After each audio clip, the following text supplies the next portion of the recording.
We all dream about things that make us happy and wish we could do more of them. But often these passions take a back seat on life's journey, and they become our hobbies and pastimes and never get to drive us to the big event. In our first video, I told you that most of us are hiding some pretty big secrets in our subconscious. And by confronting them, we can eliminate what's holding us back and change our life in dramatic ways. Now, I can hear you asking, why would we keep secrets like that from ourselves? The answer is simple. Because we were taught to do it by well-meaning family and friends and misguided institutions. Become an artist? Are you kidding? You'll starve. You need a lot of money to be happy today. If you go to this school, you'll be rich. Become a doctor, a lawyer. No, you're following in my footsteps, going into the family business. I need your help to take care of Mother. We also learned that our choices are filtered by our experiences. This can cause us to repeat what is familiar and safe. I like steak. I don't eat fish. I like my trucks black and four-wheel drive. I work hard to provide a good life for my family. I've got a huge deal developing right now. My wife can deal with the boys' problems. My dad was never home and I turned out fine. And what is familiar and safe goes hand in hand with fearing what we don't know. So to protect ourselves, we justify those fears with convenient excuses and doctored memories. If only I had the right opportunity when I was young. If I had been luckier, I could have been somebody. When we ask those somebodies what was the most satisfying part of living their dreams, 9 out of 10 said it was doing what they loved to do and what they were born to do. Many of us had similar dreams when we were young and idealistic and passionate. Those dreams are still inside you. The human mind is remarkable in so many ways. Sometimes it will hide the very thing we value most because it needs to stay buried so we can get on with our life. Real life, a safe and familiar life, not some silly dream. So how's that working out for you? Is your life joyous and rewarding, original and extraordinary? Or is it a slog of repetitious and boring routines and responsibilities? Answer honestly, because if in any way you feel lost or misunderstood, I'm going to show you the way to move forward. If you feel stuck in your life, this will move you forward. If you feel you were born to do something greater in life, this is how to move forward. Because we can uncover, discover, unbury the secrets we keep from ourselves. And the biggest secret of all is that there is genius inside every one of us. I'm author Andy Brown, and you're watching The Mindset of Greatness. If we can find our inner genius, then we can do what we were born to do and live a more satisfying and a more rewarding life. So what were you born to do? Let's unpack this mystery and find out. What is it? Poor genius. It's so misunderstood. Ask the average person if they've ever met a genius, and the majority will answer no. They're wrong. The better question to ask is, do you want to become a genius? And the majority will still answer no. Why is that? Because genius is something foreign to us. It raises doubts about our own abilities. It makes us uncomfortable. In short, it scares us. Let's start by defining genius. In simple terms, genius is doing something extremely well and being recognized for it. That's all it is. A synonym for genius is imbalance.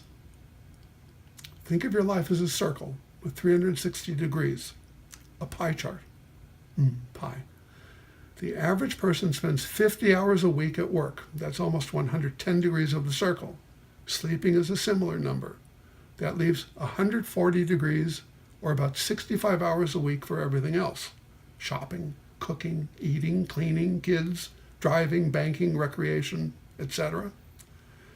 But the genius channels all of its time and energy into the thing or things it values most. Everything else, anything they don't want to do, is a leftover, a scrap. It's unnecessary, or they get someone else to do it. Genius is an extreme form of specialization, which is a good fit for modern life. Now, there's a good chance your definition of genius is different from mine. That's because myth and legend have influenced what we believe to be true. Let's address a few of them. Myth number 1. Genius is a rare gift that few people possess. Untrue. The consensus across all scientific disciplines today is that the potential for genius exists inside every healthy human being. Get the conditions right, and we can crack the code and become a genius. Albert Einstein believed this, and you're going to believe it too. Myth number 2. Genius is born full-blown from the brow of God. That's nonsense. Then how did Mozart start composing at age 5? Or how did a young Einstein, working as a patent clerk, revolutionize our understanding of space and time where others had failed?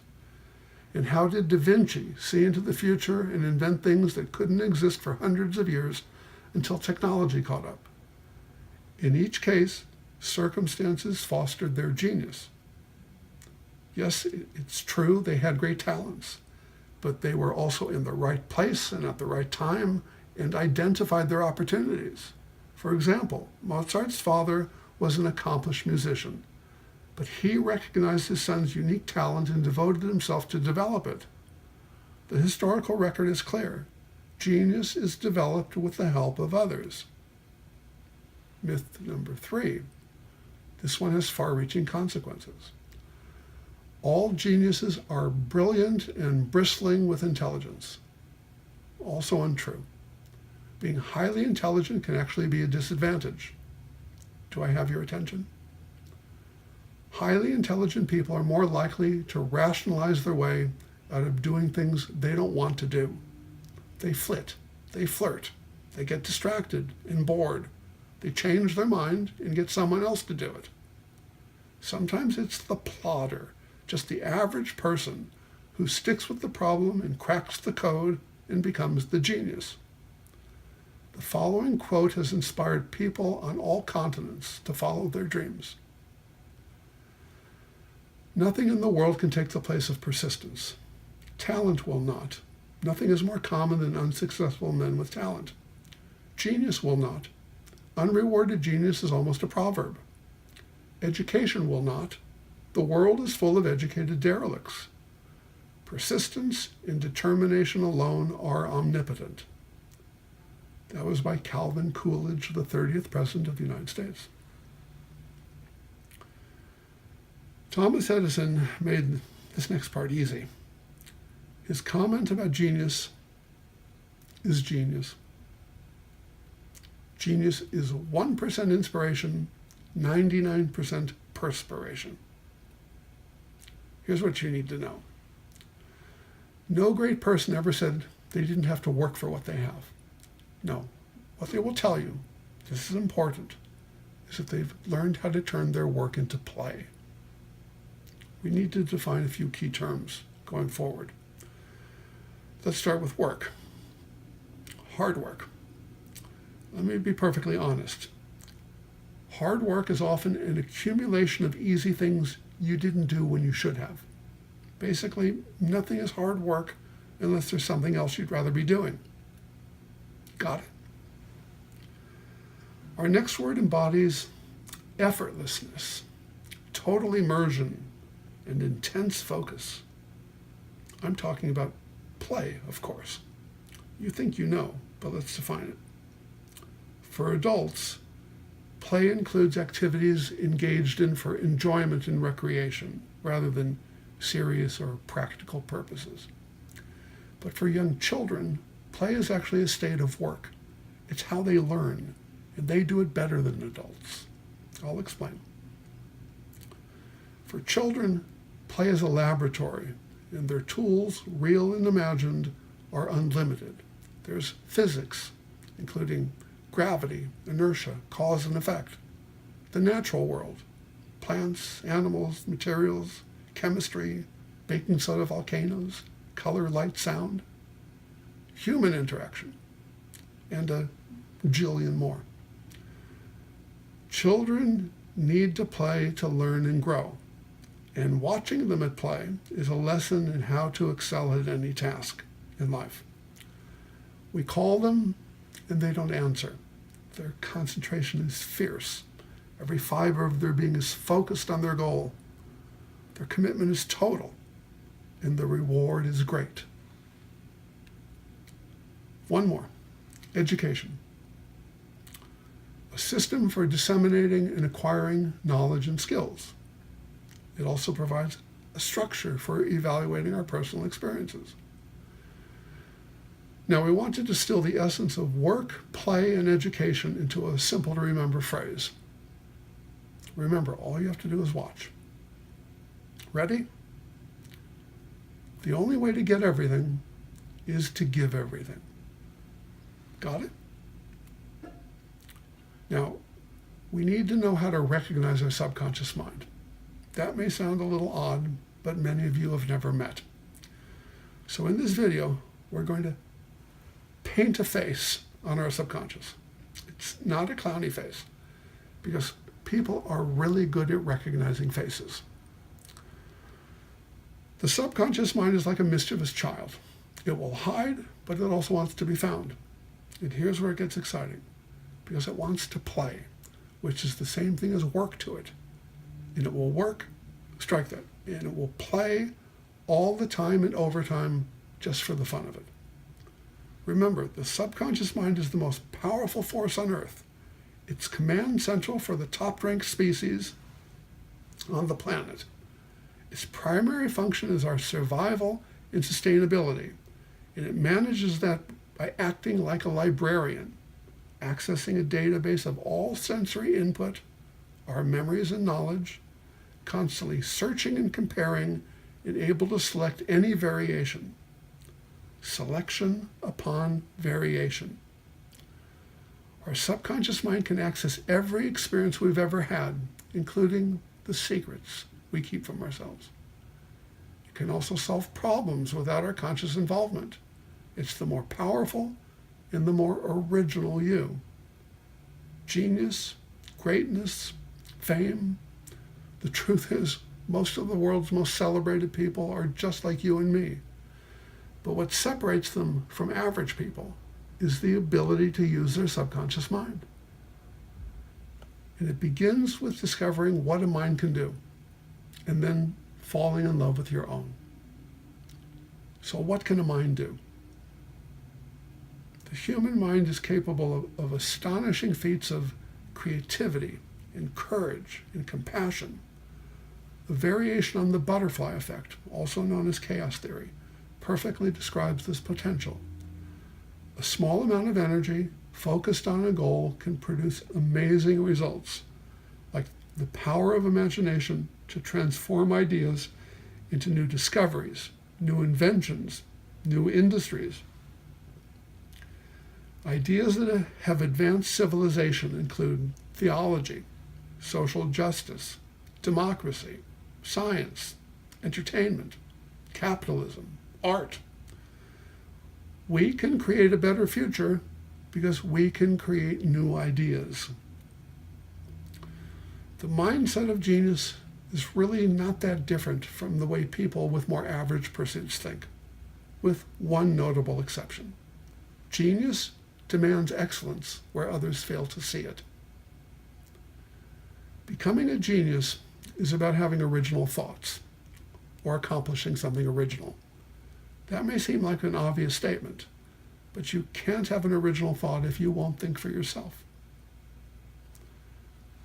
Here are some steps you can take to become self-aware and fall in love with your mind. These are the foundation blocks for becoming a genius, but you will need to provide the mortar of belief. Actually, I'll help you with that in a later video. On any given day, to function as a normal individual, we need to be able to see the world around us and make connections between seemingly unrelated conditions and come up with ideas and solutions in order to move forward. We all do it, and that process is an everyday, high-functioning form of creativity. People are also creative about things that excite them and make them happy.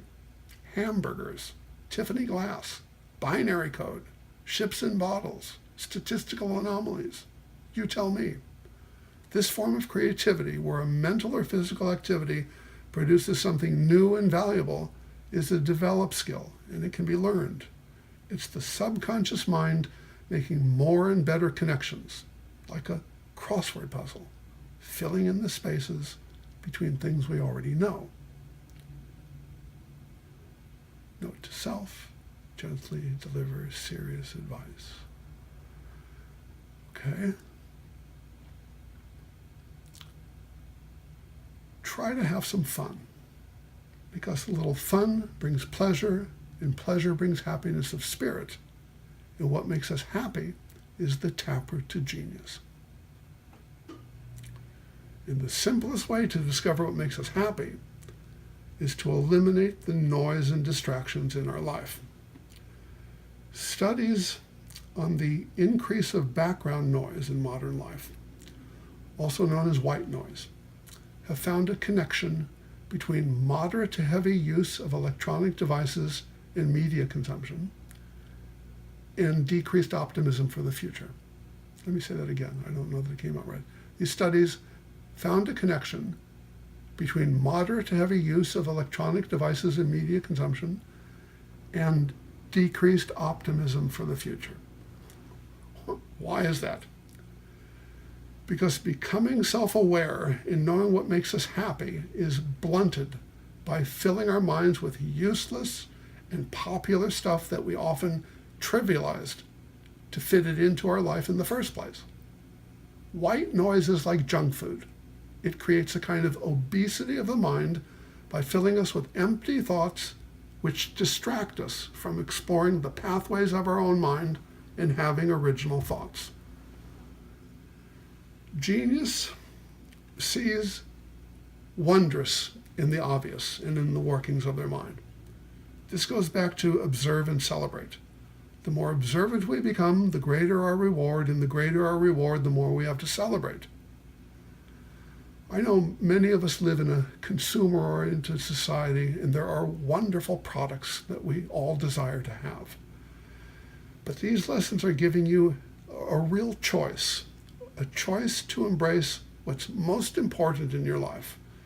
And often the only way to know that is to unplug from the distractions and capture that time to discover the gifts that each of us is given.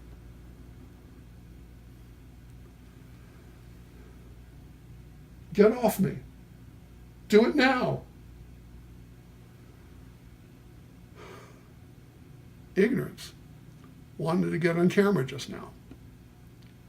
No. Have you met ignorance? Ignorance is the mortal enemy of genius. It's an ugly little creature, a homunculus. It jumps on your back and whispers terrible things in your ear. Ignorance needs to feel superior to justify itself. And it will try and make you believe it too. Don't let it. Here's what you need to do to keep ignorance off you. Exercise a healthy mistrust of things you don't understand. Do your research. Many of us have access to the internet and can fact check. And be a student. Don't let ignorance jump on you. But being a genius doesn't necessarily mean that you are wise. Having original thoughts often means testing strange and even outrageous ideas. The light bulb, the airplane, the computer all fell into that category at first. Genius often creates its own and sometimes righteous standards. The raw energy of genius can also cause it to act spontaneously and appear foolish to others. Science tells us that we use less than 15% of our mental capacity, often much less. Which leads me to a question I get asked a lot. If the subconscious mind is so powerful, then why do we need to be selective about the quality of thoughts and actions we engage in? Why can't we do anything? The answer is simple. Because the subconscious mind will work as hard as it can and over time to develop both the good and the bad equally. So if you truly want to succeed, you need to evict your bad thoughts and eliminate the negative energies in your life, which may also include the disbelievers and naysayers close to you. I want to tell you a story about obsession. My two grandmothers hated each other, and it made life in our family delicious. You see, my grandmothers were both fabled Eastern European cooks. They were, oh my God, good. And they used food as a weapon to battle for our affections. Their purpose in life, these old world characters, was to persuade the family that their food was best, and the other grandmother's food was, well, feh. That's a word. But they had a purpose. So one week it was dinner at one grandmother's house, and the next week a meal at the other. Grandma, yours is the best. No, Grammy, yours is the best. Delicious. Now, I'm not advocating for family rivalries. What I want you to see in this tiny tale is the role that obsession plays in our life. I was raised in a family in the food industry, and food was literally our family's culture. We could always get family together for a good meal, and we were more likely to make good memories over good food. Naturally, food has been a wayfinding mechanism for me. When I arrive in a city, I already know where to get my first meal, and my second, and maybe my third. This makes me read and do research, which I enjoy, and I will gladly take the long and scenic way to get there, discovering other points of interest, theaters and antique stores, parks and museums. Have you ever thought about the word museum? It's a place where the objects inside all have interesting voices, and they tell you stories about people and places and their challenges and triumphs, like a muse. So, discovery leads to chance encounters, cross-pollination, knowledge transfer. You either continue to learn or stop growing. If you want to be good at something, if you want to be great at something, then you need a wayfinding mechanism, or more than one. You need a purpose. You need to indulge your desires. You need to follow your heart, also known as your subconscious. You need to obsess. Another word for passion. Most talented and creative people obsess. They dwell. They don't let go. They stand their ground with grit and resilience. And even if proven wrong, they spring back undefeated. And they're willing to do it time and time again until they get it right. Obsessives dream, because to fall deeply and madly in love with something often has a happy ending. And for many of us, that's contrary to everything we were taught.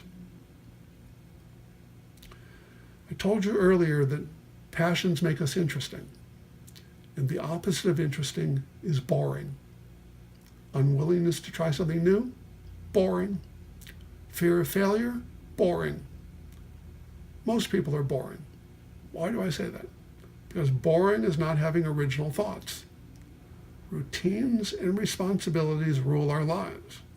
The average person gets up and goes to work, to the dentist, the cleaners, shops for dinner, walks the cat, pays bills.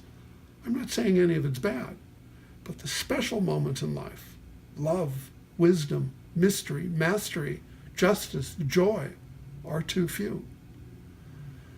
The word boring has a provocative and off-label use that can help us.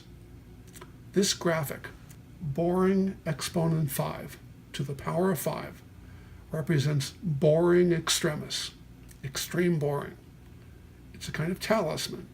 Now, a talisman is believed to contain magical properties which typically provide good luck or protection.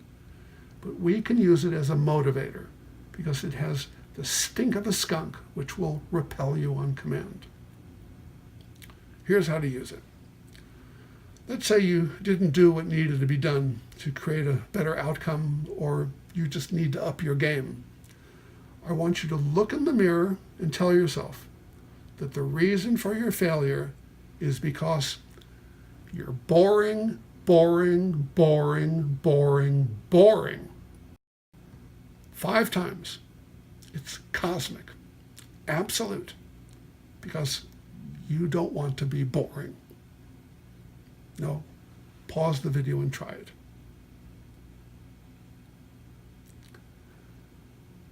Okay, I told you earlier that words have an energy of creation. Let's put that to work right now. Everything is fascinating. Everything is possible. By saying these words, I'm asking you to take a leap of faith right here and right now that you are able to tap into your subconscious mind and have original thoughts. And the first step on this journey, or on any journey in which you seek knowledge and self-improvement, is to believe that you are capable. I have known both acclaimed and self-proclaimed geniuses, and they share 2 common characteristics.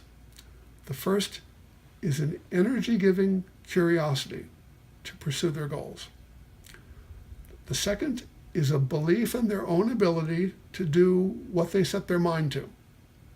Because when you believe in and trust in your subconscious mind to work for you and solve problems and retrieve knowledge it has stored, it will. Belief is one of the 7 mysteries of life, and I unpack it in a later video. Genius views failure as a step in the learning process and a precursor to success. Thomas Edison conducted more than 2,700 experiments to create the light bulb. When confronted by a reporter who viewed Edison's ongoing and as yet unsuccessful efforts as a folly and failure, Edison commented that he now had knowledge of several thousand things that won't work. When things don't go the way we want, we need to embrace the important lessons of our failures. And when things go well, we need to reward ourselves for our small successes. Because in each small success is the seed of renewed hope that will help you experience your future successes in the present. The same hope that will help you follow your dreams until they reach fertile ground. And before you start thinking about making excuses to yourself, you need to know that the cosmos wants us to succeed. This is a continuation of Hemingway's number madness. I love numbers and I love Hemingway. There's still some fun in this conceit. Follow me. The world needs successful people to do for others, to feed them, heal them, entertain them, inspire them. It might as well be you. When we talk about the 1%, we automatically think rich people. We want to change that to mean 1% of the world's population has the greatest opportunity. So the 1% now means opportunity. Ernest Hemingway expressed a parallel view when he said, 98% of everything is shit. Let me decode that for you. In Hemingway's view, top-level experts and creatives, also known as geniuses, drive social change as well as the goods and services we use. They account for 2% of the world's population. 2% of 7 billion people is 140 million. But to be conservative, we'll use half of that. So 1% is 70 million. But the number of geniuses actively employed in the world today is a small fraction of that number. So we can safely view the entire 1% as an indicator of opportunity for all aspiring people today, which means there's a lot of opportunity out there. The bottom line to this number madness is, it's easier than you think to become a genius. Or do you have something better to do? Let's recap. Most people unknowingly take a safe and familiar path and forego the rewards of an original life because that's what they're taught. People are naturally creative about things that make them happy, and what makes us happy is the taproot to genius. And there is genius inside every one of us. Most geniuses are just like you and me, so it's safe to say that average is the new genius, but with a vengeance. That's another word for passion. Discovering your inner genius begins with learning what a mind can do, and then falling in love with your own. That's coming up in your Quik Work assignment. Everything that enters the senses goes into our subconscious forever. Everything. Forever. Learning to use our subconscious mind is the path to genius. A synonym for genius is imbalance. You will sacrifice everything to become a genius, and you will gain everything too. Genius is about creating original thoughts and actions, but we need to be realistic. You are more likely to improve your strengths, including the things you're passionate about, than you are your weaknesses. To be very good at something, you need a wayfinding mechanism, or more than one. You need to indulge your desires. You need to obsess. We need to eliminate the noise and distractions in our life. Stop trying to fit unnecessary things in by trivializing them. In the beginning of knowledge is patience. Give yourself the time you need to do what's important to you, and something of your own process will emerge. Be a student. Always be a student. And reward yourself for your small successes. They renew your hope. And remember, the next time you're watching children at play, you're actually watching an evolved form of work. Play is a powerful state of mind, and by watching them, we remember. I think you're ready. Taking action. I saved the best for last. This is where you make contact with your subconscious mind. Becoming aware of our underlying thoughts isn't taught in our schools, and it's not a talent everyone has. So I'm going to show you how. I want to briefly explore what are generally referred to as random memories, those spontaneous thoughts that seem unrelated to our current activities, except they're not random. Computers don't have random thoughts, and neither do we.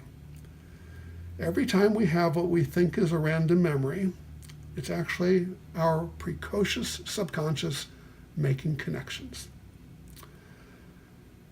Let's say you're driving down a desert highway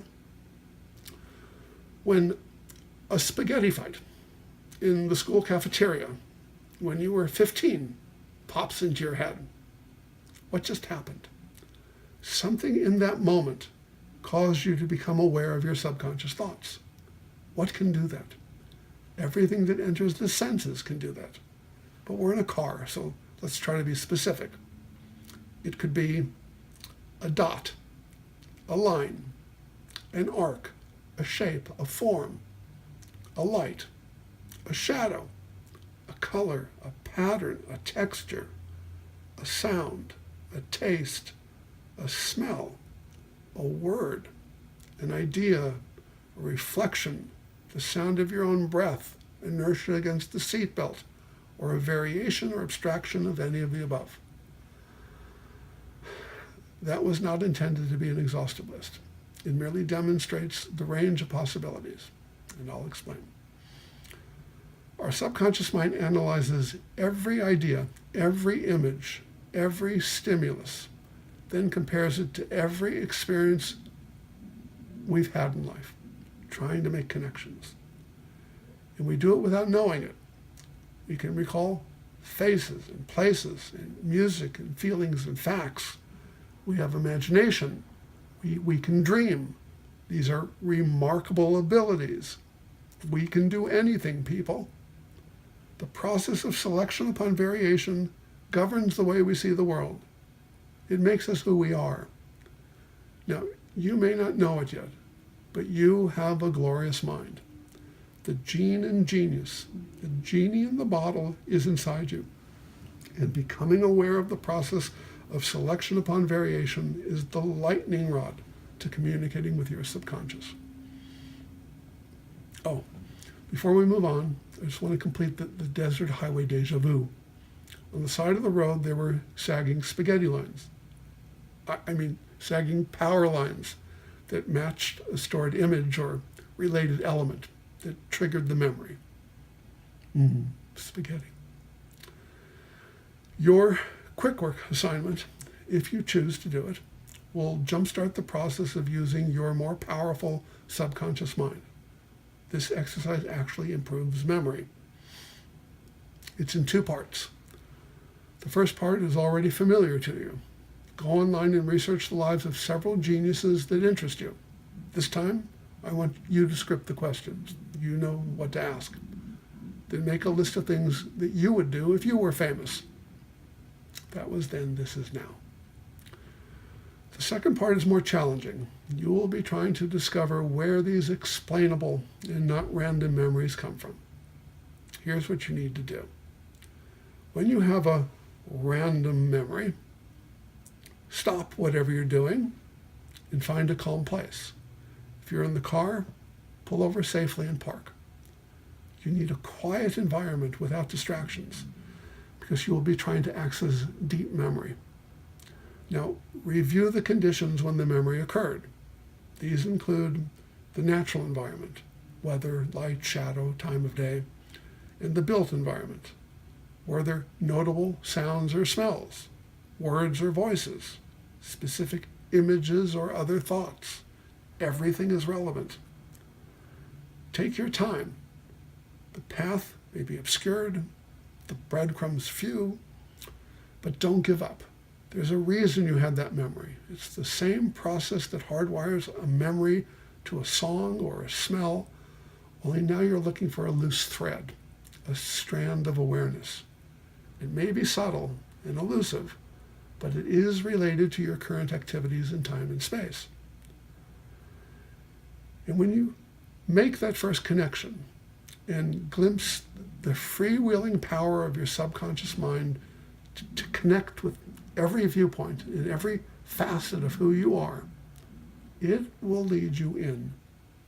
It's a joyous feeling, and I hope the beginning of a lifelong love affair. Practice often. Practice makes improvement. Full disclosure.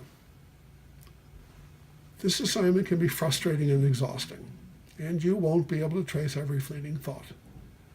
But when you do become aware of your subconscious mind and how it works, and you begin to explore the pathways and landmarks of hidden memory, with practice, you will gain access to a deeper level of experience where your passions and creativity connect you to all of your life's experiences.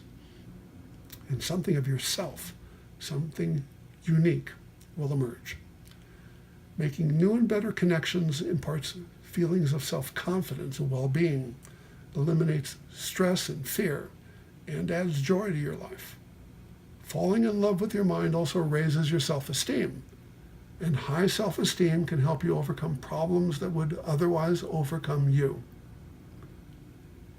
And it's guaranteed not to rip, tear, bear, snare, or bite the baby. It's good for you. Doing what we love to do makes it easy to embrace the dignity of honest hard work and reject the circus tent of status and easy riches. Yes, money is important, and if you're successful with these lessons, the rewards will be great. But money has no inherent power to change you or make you special. Your goals and your passions and your accomplishments make you special. I'll talk about setting goals in a later video. The question you need to ask yourself isn't, can you become a genius? The question is, how hard are you willing to work to become one? So take that leap. Do the Quik Work. Many people reach the end of their life and wonder if they could have made a greater contribution, made a difference. 98% of all people, including good ones, will pass into history without discovering what they are capable of doing. Don't be one of them. There's a treasure inside you, and these lessons will help you find it. So join me next time when we explore the mystery of life that fuels our imagination on Spaceship Earth, a race to the future. It's the one race where anything we can dream, we can make real. You really don't want to miss it. I'm author Andy Brown, and this is The Mindset of Greatness. So until next time, find someone to inspire you and hold on tight. This video is dedicated to my Claire, my wonderful number 2 and friend. Copyright 2017, Puzzleman Publications, LLC.